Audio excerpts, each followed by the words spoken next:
TSM, that's the pocket I was talking about, right? That's where these southeastern lava siphon circles tend to push, right? So as you can see, people here getting into it on the high ground, but TSM holding that down. There's even a little building down there now. It wasn't there in the past, and that just makes that position even more fortifiable for TSM, who finally are looking to take advantage of one of the zones that have pulled their way.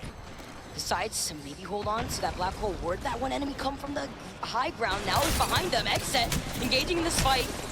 Wingman shots ringing through. Bun's ear here too, but he gets beamed. Nocturno comes in with the flatline. Sentinels get eliminated. Great performance nonetheless with 5 squads left. And Exet are still trying to replicate that amazing performance from the last game. But look to your right, Crossfire. As unfortunately, not even that knockdown shield was enough to play from. Look, still a swag of kills from Exet, but it feels like they're always playing the game on maximum difficulty. They have to push through so many teams with every decision and route that they take into that final circle. TSM have now got themselves into the top 3. It feels like this was the only outcome of the game, but it's not necessarily over here. Vicky, you can see here, we've got Realize on the other side, and they've taken high ground here. Both teams using those gravity lifts to try and just get the little angle and peek over these rocks. As you can see, not super easy to play on. You have to find that one little spot that you can stand on. After getting here already at this point, you want to be able to hold this position if you're Verhulst. You don't have that Valkyrie like you used to use to shimmy shade your way right back up to that height. But amazing call from TSM. Look at the damage that Hal himself has been able to put on. Meanwhile, look at 9imp. Look at the screen. Hands off the keyboard, by the way. He said, nothing to see here. He's scratching the moustache. Well, he looks like he's too comfortable over there. Someone needs to wake him up. He's going to be comfy, not going to be moving from here. Nice little bow check shot. While TSM fight against Realize, and we have that one member of Aurora inside that crevice. Gonampu just looking to make use of those smokes and the digi combo there, hoping that someone's going to peek out, not realize that he's looking in on the other side.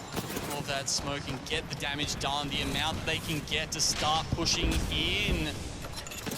Knuckle cluster there from Reps, just continually ticking away. Wow. This must be so irritating now that he's found this angle. He's 87% on the mother load as well. If Reps and TSM can wait for this, that could be the decider. That could set them up to win this, but will they get the time? It's a present for Fusey here, as he's going to be able to take the height. That one rep from Aurora has been called out. Realize picking that up. They have 10 KP in total. There's that mother load being called in. Look at all the space. Tries to jump right through the evac tower. Realize still able to restabilize, but notably here, Grumpe with a bow check on the other hand. The car on the other side. TSM looks so healthy. Full-man squad wrestles on that shield, plays her on the knockdown, and TSM take game number 3, our final game on World's Edge.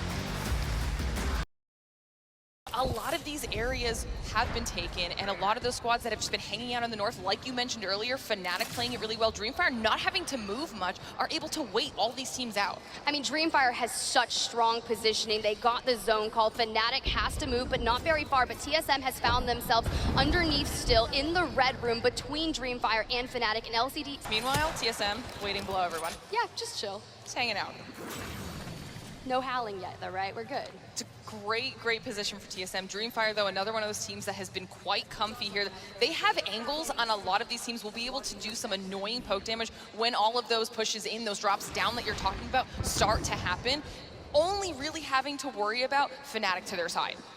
This is great. We've got the black hole. We still have an evac tower if they decide to do something crazy endgame, maybe throw it down, a little bit of a distraction, and Ascend making their move. They're going to fight and try to avoid the collapse of Go Next and LG Chivas. So they're actually full sending towards Fnatic. Now a brawl is going to be happening, but Go Next decides to double down and face them as well. We're like, we're following you, and Ascend is not going to make it out. Go Next and Dreamfire are able to pick and prod, and LG Chivas to the sky, and it's not going to go well for Neazul when the wings get clipped.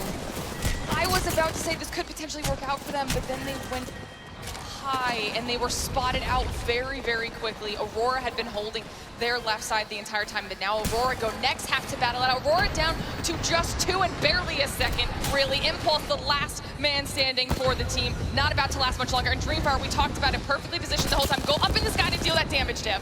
Yo, but 3MC just hit the nastiest arc star of their entire life, taking 2 members of Fnatic down. That's gonna keep them occupied. And with TSM in the middle as Aurora goes out, this is where everything comes down. Roy back up and Adam. Fnatic is out. We have TSM, we have Go Next, and we have Dreamfire.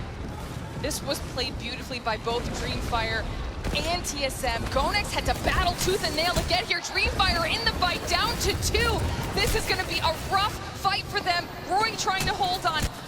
They're not gonna be able to do it. TSM just have to wait this one out, Tim. Yeah, but they threw up the wall to hide themselves and let those 2 fight. Now thumbing over on the grab flip, Hal is going crazy. Hal is showing why he has shown up to that with back-to-back wins. The Champs group stages are already starting out a little crazy, Glitter. Listen, I don't want to talk about all the casters that chose TSM for this series, okay? We're not going to talk about it. We saw those talent predictions earlier, and there was a lot of TSM in the mix. Raven back there looking super official, but Go Next, that was a dark horse pick for so many people that I've been witnessing going throughout the journey to Year 3 champs, and to see them showing up, showing out, and taking a lot of heavy hitters out, I'm pretty impressed, because coming into this, they were sitting, you know, just outside the top 10, maybe? Yeah, I mean, that was definitely a comeback performance for Go Next, to say the least. But then you think about the other 2 that were in the top 3 with them.